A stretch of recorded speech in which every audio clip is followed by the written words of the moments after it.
नाही। सुरुवातीला बातम्या कोकणात महायुतीमध्ये ते धुमशान सुरू झालेला आहे त्या संदर्भातल्या। रवींद्र चव्हाण यांचे लोक मतदारांना पैसे वाटताय। मालवणमध्ये भाजप कार्यकर्त्याच्या घरी 25 लाख सापडले। त्यानंतर निलेश राणेंचा हा आरोप। कारवाईबाबत निवडणूक अधिकाऱ्यांना विचारणा। 2 तारखेपर्यंत मला युती टिकवायची आहे, त्यामुळे मी आता काही बोलणार नाही। भाजप प्रदेशाध्यक्ष रवींद्र चव्हाणांचं सूचक विधान। चव्हाणांच्या विधानानं चर्चांना मात्र उधाण। अर्थकारण करून निवडणुका जिंकण्याचा प्रयत्न, कामावर नाही तर पैसे निधीवरती मत मागितलं जाते। पैसे किती द्यायचे यासाठी चढाओढ सुरू आहे। शरद पवार यांच्या सत्ताधाऱ्यांवर टीका, तर शरद पवारांनी अनेक निवडणुका निधीची घोषणा करून जिंकल्या। चंद्रशेखर बावनकुळे यांची ही प्रतिक्रिया। स्वतःच्या व्यवसायासाठी घरात पैसे ठेवले, चूक काय? नितेश राणे यांचा हा सवाल। जे नियम आम्हाला लागतात तर ते नियम सगळ्यांना लागणार। नितेश राणेंचं निलेश राणे यांना प्रत्युत्तर। निलेश राणे यांनी मालवण नगरपालिकेमध्ये निवडणूक निर्णय अधिकाऱ्यांची घेतली भेट।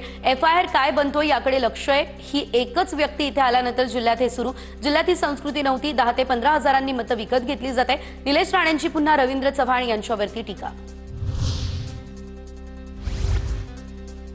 घरी सापडलेले पैसे हे माझ्या व्यवसायातील। रवींद्र चव्हाण यांच्यासोबत माझे चांगले संबंध, त्यामुळे मला टार्गेट केलं। निलेश राणेंनी घरी धाड टाकलेल्या विजय केनवडेकर यांचा हा आरोप। भाजप पैसे वाटल्याशिवाय निवडून येऊ शकत नाही। पैशांच्या भरोशावरती राजकारण सुरू। विजय वडेट्टीवार यांची टीका, तर पायाखालची वाळू सरकल्यानं असले प्रकार सुरू। काँग्रेस आणि यांच्यामध्ये काहीच फरक नाही। फेक नरेटिव्ह पसरवताय रवींद्र चव्हाण यांचं प्रत्युत्तर। माझ्या पायाखालची वाळू सरकली असती तर तुम्ही पैसे वाटले असते का? तुम्ही जनतेला विकत घेणार? हे प्रकार थांबले नाही तर पाठपुरावा करणार। निलेश राणे यांचं रवींद्र चव्हाणांच्या टीकेला उत्तर। मालवण या ठिकाणी जे पैसे सापडले त्या पैशांची चौकशी झाली पाहिजे। घरात शिरून व्हिडिओ शूटिंग करणं चुकीचं। भाजप कार्यकर्त्याच्या घरी पैसे सापडल्याच्या निलेश राणेंच्या आरोपांवरती चंद्रशेखर बावनकुळे यांचं हे उत्तर।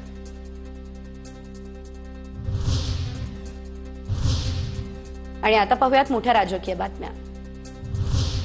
अजित पवार यांच्या राजीनाम्याच्या मागणीसाठी अंजली दमानिया या दिल्लीमध्ये अमित शहा यांना भेटून अजित पवारांच्या भ्रष्टाचाराचे पुरावे देणार।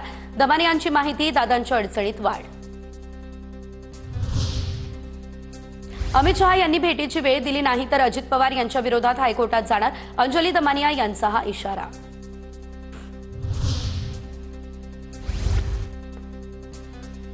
सत्तेची मस्ती दाखवल्यास आरेला कार्य करणार। कुणी येतं आणि दम देतं, आम्ही खपवून घेणार नाही। जेजुरीमधल्या प्रचार सभेत बोलताना अजित पवार यांचं हे वक्तव्य। पुण्यातील मुंडवात जमीन गैरव्यवहार प्रकरणी अजित पवारांनी राजीनामा द्यावा। अंजली दमानिया यांची मागणी योग्य। लक्ष्मण हाकेंकडून अजित पवार यांच्या राजीनाम्याची मागणी।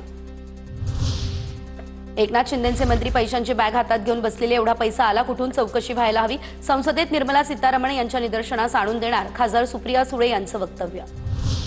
माझ्या घराची 100 पोलिसांनी झडती घेतली, बांगर यांचा आरोप। मुटकुळेंच्याच सांगण्यावरून पोलिसांनी झडती घेतल्याचा बांगर यांचा आरोप। संतोष बांगरांचा दावा, हिंगोली पोलिसांनी फेटाळला। आमच्याकडे आता 67 पोलीस कार्यरत। बांगर यांच्या घरी 100 पोलीस नेण्याचा प्रश्नच नाही। हिंगोली शहर पोलीस ठाण्याचे पोलीस निरीक्षक संदीप मुदे यांची ही माहिती। संतोष बांगरांनी 50 खोके घेतले। भाजप आमदार तानाजी मुटकुळेंचा शिंदेचे आमदार बांगर यांच्यावर आरोप। लोक विसरले असेल त्यांना आठवण करून द्यावी लागते। प्रचाराच्या रणधुमाळीमध्ये मुटकुळेंचं हे वक्तव्य। ज्यांना माल कमवायचा आहे ते तुमचं कल्याण करणार नाही, त्यामुळे निवडणुकीमध्ये कमळाचंच बटण दावा। मुख्यमंत्री फडणवीसांची बांगरांचं नाव न घेता ही टीका।